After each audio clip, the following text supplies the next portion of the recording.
बिस्मिल्लाहिर्रहमानिर्रहीम। अस्सलाम वालेकुम स्टूडेंट्स। आज जो हम लोगों ने टॉपिक डिस्कस करना है उसका नाम है इंट्रोडक्शन टू कंप्यूटर। कंप्यूटर क्या है, इसके कंपोनेंट्स क्या हैं, इसे हम डेली लाइफ में कैसे इस्तेमाल करते हैं। ठीक है, स्टार्ट करते हैं। बिस्मिल्लाहिर्रहमानिर्रहीम।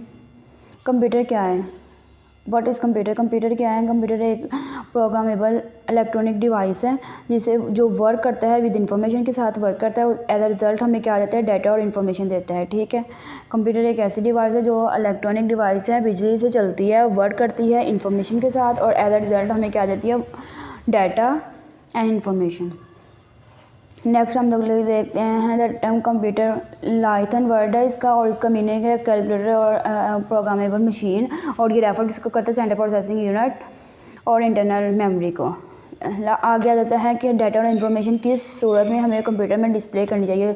हम लोग इसे figure instruction concept knowledge and formalize manner में भी हम लोग इसे डिस्प्ले कर सकते हैं। इसको अगर अल्फ़ाबेट की सूरत में देखा जाए तो ये A to Z, उसके बाद डिजिट 0 to 9 और इसके स्पेशल करैक्टर ये हैं plus minus multiplication equal greater than lower than. ठीक है, और इसे अगर और लास्ट इसकी इन्फॉर्मेशन है कि इसे ऑर्गेनाइज और क्लासीफाई किया जाता है मीनिंगफुल इन्फॉर्मेशन प्रोसेस की सूरत में। ठीक है, नेक्स्ट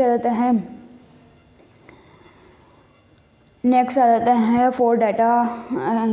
डाटा को हम लोग मीनिंगफुल कैसे बना सकते हैं। डाटा को मीनिंगफुल बनाने के 3 तरीके हैं। पहला है टाइमली, एक्यूरेसी और कंप्लीटनेस। टाइमली क्या है कि हम लोगों ने विद इन टाइम हम लोग ना अपने डाटा को ऑर्गेनाइज कर सकते हैं। एक्यूरेसी का मतलब ये है कि हम जो कंप्यूटर प्रोग्राम करता है ना वो बहुत प्रीसाइज और एक्यूरेसी होता है, उसमें गलती की गुंजाइश नहीं होती है। और कंप्लीटनेस का मतलब है कि विद इन टाइम फोकस के साथ हम अपना काम कंप्लीट कर देते हैं अगर हम लोग इसको प्रॉपर इंस्ट्रक्शन दे दें।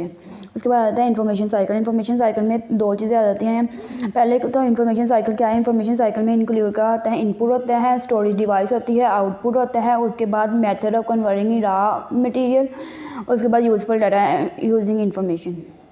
ठीक है, अगर इसी के स्टेप को फॉर्मलाइज करें यानी कि इसी के स्टेप को हम लोग फिर डिस्कस कर लें कि इनपुट क्या है। इनपुट कहते हैं एंटरिंग डाटा को, प्रोसेसिंग कहते हैं जो डाटा प्रोसेस होता है उसको, स्टोरेज डाटा कहते हैं जो हम लोग फिजिकल फॉर्म में सॉफ्ट फॉर्म में ना कंप्यूटर के अंदर स्टोर करते हैं, डॉक्यूमेंट्स बना के फोल्डर बना रखते हैं ना, उसको स्टोरेज डिवाइस कहा जाता है।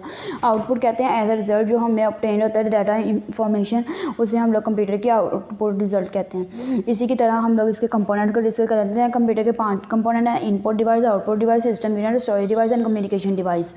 ठीक है, इसके 5 कंपोनेंट सारे डिस्कस कर लेते हैं। पहला है इनपुट डिवाइस। इनपुट डिवाइस इसे कहते हैं, इनपुट डिवाइस हार्ड होती है और इलेक्ट्रॉनिक होती है।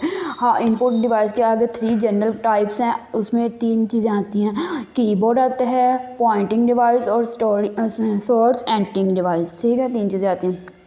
कीबोर्ड क्या है, इनपुट डिवाइस है, enable to device letter number alternative symbol add करने के लिए ना कीबोर्ड को यूज़ किया जाता है। उसके बाद पॉइंटिंग डिवाइस के अंदर ये सारी चीज़ें आ जाती हैं। ठीक है, उसके बाद स्टोरेज सोर्स एंटरिंग डिवाइस जो है वो डायरेक्ट डाटा एंट्री डिवाइस है जिसे हम डायरेक्ट डाटा एंटर करते हैं। इसके अंदर ये 4 चीज़ें आती हैं। ठीक है, उसके बाद आता है आउटपुट डिवाइस। आउटपुट डिवाइस में क्या आता है, an output device is an any device जिसे हम लोग यानी कि आउटपुट डिवाइस है एक डिवाइस से नॉलेज को दूसरी अदर डिवाइस में ना एज अ यूज़र के तौर पे हम लोग डाटा कन्वर्ट भी कर सकते हैं। ठीक है, उसके बाद इसके 6 टाइप्स आ जाती हैं, मॉनिटर, स्पीकर, ये सारी आप लोगों ने देखनी है। उसके बाद हम लोग नेक्स्ट देख लेते हैं स्टोरेज डिवाइस। स्टोरेज डिवाइस के कहते हैं ना जिसमें हम लोग डाटा को स्टोर करते हैं, उसे कहते हैं स्टोरेज डिवाइस। ठीक है, स्टोरेज डिवाइस जो हैं वो 8 तरह की होती हैं, जैसे कि बहुत ज़्यादा यूज़ होने वाली में आ जाता है मैग्नेटिक डिवाइस, जिसे उसके बाद USB 7 नंबर पे लिखा हुआ है। उसके बाद हार्ड डिवाइस, ये ज़्यादातर ये यूज़ होती हैं, बाकी सारी भी यूज़ होती हैं लेकिन ये अपर लेवल पे होती हैं। उसके बाद है कम्युनिकेशन डिवाइस। कम्युनिकेशन डिवाइस किसे कहते हैं, कम्युनिकेशन डिवाइस ऐसा है कि हम लोग ट्रांसमिटेड होता है नॉलेज, ये सारा कुछ ना हम लोग एक डिवाइस से दूसरी डिवाइस में कम्युनिकेट एज यानी कि दोनों के दरमियान सिग्नल रिसीविंग और एंडिंग का काम करते हैं। उसके बाद इसकी 4 टाइप्स आ जाती हैं, डिफरेंट तरह के सोर्स हैं। उसके बाद आपकी स्लाइड खत्म हो जाती है। इसके बाद आप लोगों को कंप्यूटर का कंपोनेंट और इन्फॉर्मेशन व्हाट इज़ कंप्यूटर के दरमियान कोई भी डाटा आपको चाहिए तो आप मुझे कमेंट में बता सकते हैं।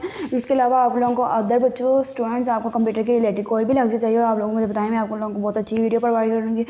और सेकेंडली अगर आप लोगों ने इसका व्हाट्सएप ग्रुप भी ज्वाइन करना है तो आप लोग मुझे बता सकते हैं, मैं आपको ग्रुप में एंटर कर दूँगी, अपना नंबर कमेंट कर दीजिएगा, क्योंकि आपको ये व्हाट्सएप ग्रुप के अंदर ना नोट्स PDF फॉर्म में भी आपको मैं अवेलेबल होंगे, मैं आपको PDF सेंड कर दूँगी।